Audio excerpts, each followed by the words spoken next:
So a lot of you are interested in how I make my films look cinematic or in a certain way, how I colour grade and edit in general. And also a lot of you are interested in the D500 and how it acts in 1080 and 4K. So I'm going to do a quick little video of my kind of before and after footage and how I work with the D500.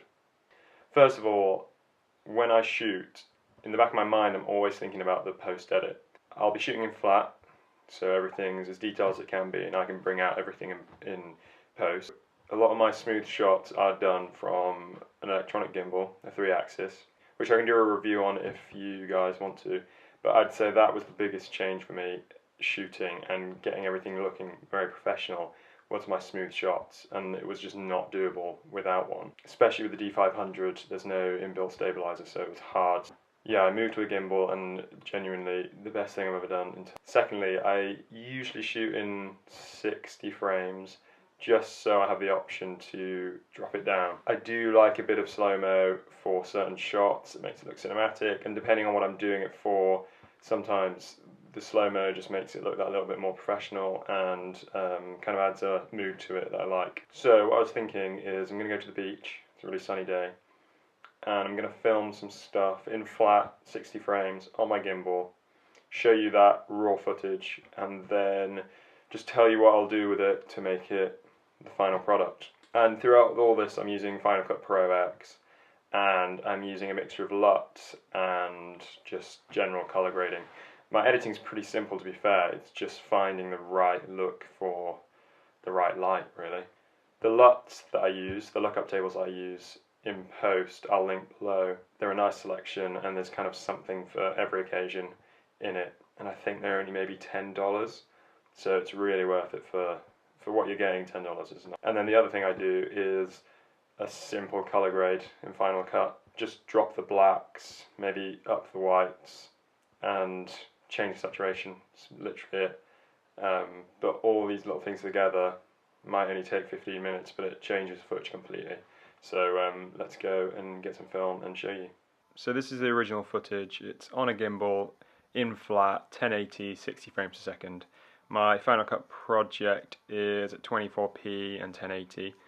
So if I go to timing and put it on automatic, my 60 frames per second footage goes naturally down to 24 because that's what the project's at, which is, you know, nearly a third. So I'm going to go ahead and put a LUT on this. I'll put the LUTs I'm using in the link below. They're by Peter McKinnon and they're all pretty great, but I always kind of edge towards the Kodak Killer, so I'll put that one on this. It gives it a nice kind of old school look, but it brings out the colours, brings out the oranges, a little bit less harsh than like a classic teal and orange. But this is the LUT on its own, on the raw footage, with it slowed down to 24. I've literally clicked like 3 buttons to get here. The next stage, I mean, sometimes this looks great as it is. You can vary the amount the LUT actually affects the footage. At the moment it's on 100%. You might want to drop that down. You might want to leave it at its highest depending on how flat the footage is. There's no real rules, it's just depending on how it looks and what you want it to look like. That's kind of it. But I find the flat footage in the D500 isn't actually that flat in a lot of respects, so sometimes the LUT can just do the job. If not, go and throw a colour correction on this, so you just drag and drop the colour over the top of the footage. And now I'm going to drop the blacks a bit, and then up the whites a little bit maybe. And then I'm going to just play around with the saturation to see if anything happens that I like, any colours pop out. Yeah, and that's about it for this footage. I mean, I don't think it needs anything else. You know, I'd maybe put black bars top and bottom or put a bit of vignette on, but it's kind of nice as it is. It's super smooth and the colour's nice. Again, I would say the key is the gimbal in this scenario because it's a walking shot. The gimbal plus the 60 frames just gives this buttery smooth look, and there's kind of no other way of doing it. A gimbal's really necessary, especially with a camera like this.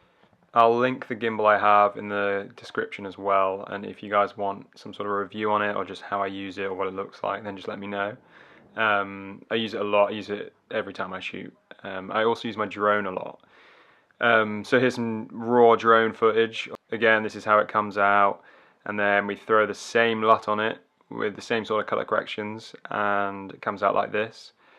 It's the smoothness in both the drone footage and the gimbal shots that kind of give it the biggest impact, I think. Obviously the colour's nice, but how professional the smoothness looks is what I aim for and what people want from me. So just so you know, they were all shot on the D500 with a 35mm 1.8 and a neutral density filter just because it was a sunny day. This is the gimbal I use. It's the a2000. I'll link it below.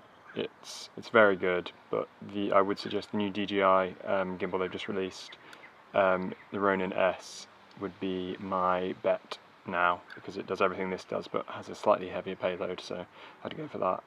But yeah, so if you have any questions, just let me know, or if you want any sort of reviews on any of my equipment.